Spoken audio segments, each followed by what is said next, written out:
Hey, let me take you back about 7 years. You were making $48,000 a year in a mid level marketing role. Rent was killing you in a tiny studio apartment. You were driving a 2014 Hyundai that made weird noises when it rained. And every month you'd think, if I could just get to $85,000, I'd be set. I'd finally stop worrying, maybe travel a little, feel like an adult. Fast forward to today. You switched agencies, took on bigger campaigns, got that senior title, and now you're clearing $98,000. You got a decent two-bedroom in a better neighborhood, a used but reliable Honda CR-V. You grab coffee from the good place instead of gas station brew, and you even splurge on weekend getaways once or twice a year. On paper, life looks upgraded. But here you are, late at night, phone in hand, Googling, why do I still feel broke even though I make good money? That same tight feeling in your chest from back when you were scraping by is still there, maybe even stronger. And you catch yourself thinking, all right, 130K. Once I hit that comfortably, then it'll relax. Ring any bells? I bet it does. I'm Alex, and I've wasted way too many evenings wondering why the paycheck keeps growing, but the peace never shows up. If you've hit income milestones only to feel like you're right back at square one emotionally, or if you've ever looked at your accounts and thought, this number should feel better than it does, hang with me, drop a like if this is already hitting too close to home, and subscribe if you want more real talk about money that doesn't sugarcoat things. Here's the truth. This isn't about you being ungrateful or bad with cash. It's not a discipline problem. You're not failing. What you're experiencing is one of the most researched patterns in all of psychology. It has a name, the hedonic treadmill, sometimes called hedonic adaptation. Understand this machine, and suddenly a lot of your life starts making sense. You'll see why you've been chasing enough for years without ever catching it, and how to actually step off. The idea is dead simple. Our brains are freakishly good at getting used to stuff, both the good and the bad. So we snap back to a pretty stable level of happiness no matter what happens. Hit the jackpot in the lottery, thrilled for a while, then life feels normal again. Go through a major loss or injury, devastated at first, but most people eventually land close to their old baseline. This isn't opinion, it's science. The landmark 1978 study in the Journal of Personality and Social Psychology followed lottery winners and found that 1 year later, they weren't significantly happier than people who never won. In some cases, they actually got less enjoyment from simple daily things than before the money arrived. Let that sink in. Multimillionaires enjoying everyday moments less than regular people. That's not a money problem, that's a brain problem. And your brain is running that exact same adaptation program on every raise, every bonus, every lifestyle upgrade you've ever had. The honeymoon period usually lasts 3 to 6 months. That 90K salary felt like freedom in February. By August, it's just your salary. The new apartment that felt fancy on day one, a year later, it's just where you live. Your mind isn't wired to stay impressed forever. It normalizes and starts looking for the next level.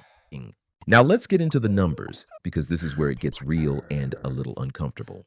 The 2010 Kahneman and Deaton study out of Princeton, over 450,000 data points, showed that day-to-day emotional well-being rises pretty steadily with income up to about $75,000 a year. After that point, extra money barely moved the happiness needle at all. Sure, that was 15 years ago. Adjusted for today, most experts ballpark the modern equivalent at $95,105,000, depending on where you live. Fair enough.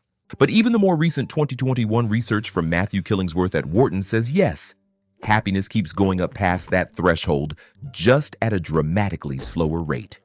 In plain terms, jumping from 60K to 120K might give you a solid happiness boost, say 20-25 points on some imaginary scale. Doubling again to 240K, maybe you get another 58 points. You doubled your income, probably doubled your responsibilities and stress, and got a tiny slice of the emotional return. That's textbook diminishing returns. And the whole personal finance industrial complex stays quiet about it because if we all figured out the destination is a mirage, we might stop buying the next course, book, or millionaire mindset webinar. Let me paint a picture with actual dollars so you can feel it. Imagine you're 31, pulling $72,000 gross. After taxes in a typical state, you're taking home around $4,500 a month. Essentials rent, utilities, groceries, car note, insurance run you $2,700. Leaves you positive 800 to play with. Not luxurious, but you make it work. Then the promotion lands. $100,000.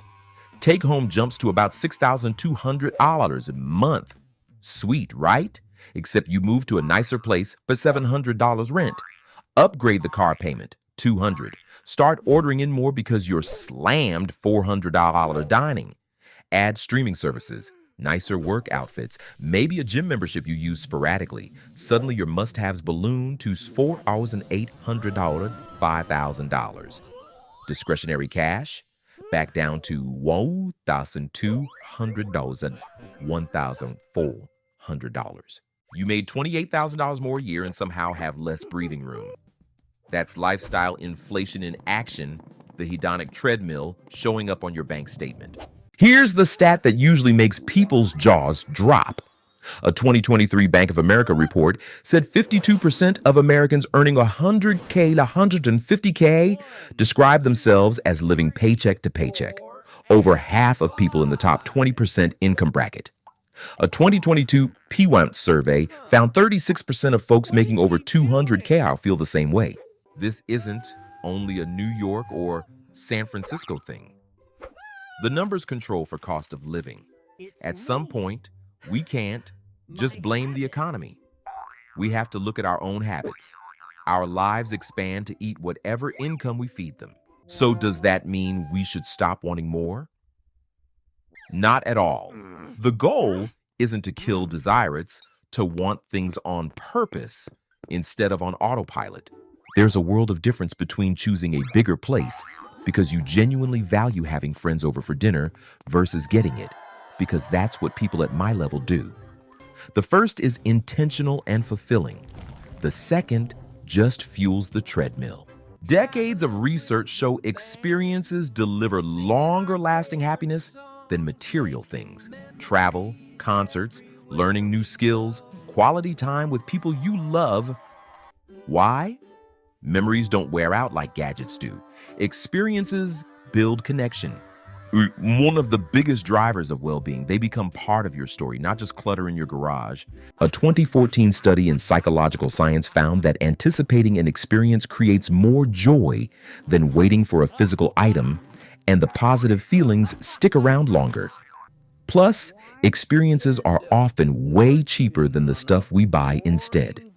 A $400 weekend trip with friends versus the $50K SUV you got for the adventures you rarely take.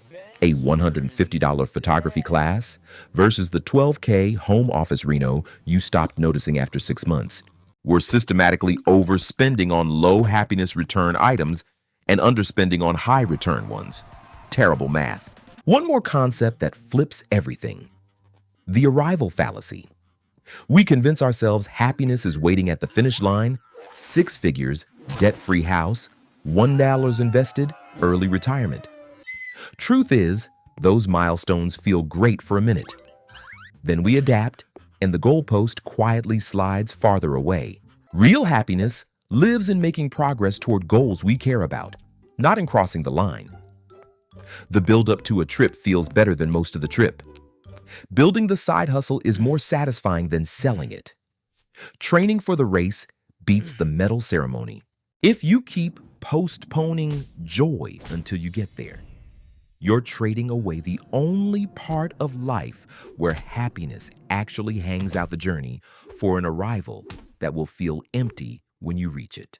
So how do you step off without abandoning financial growth? 3 concrete steps.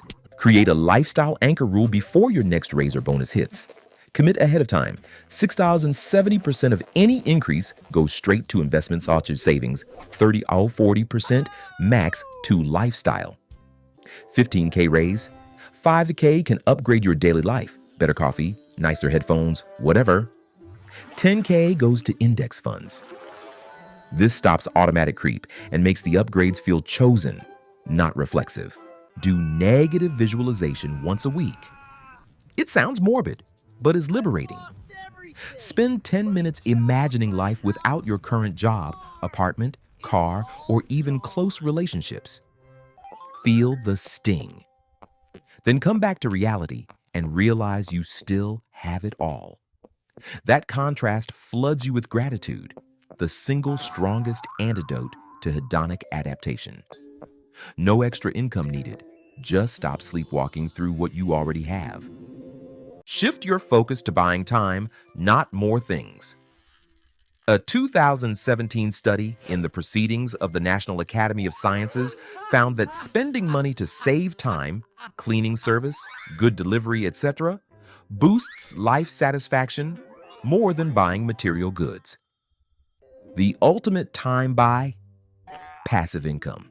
At a conservative 4% withdrawal rate, every $25,000 invested gives you $1,000 a year forever. Stack that over a decade and you've literally bought back whole days of your life without working harder. Redirect the hustle from more stuff to more freedom. Look, the hedonic treadmill isn't evil.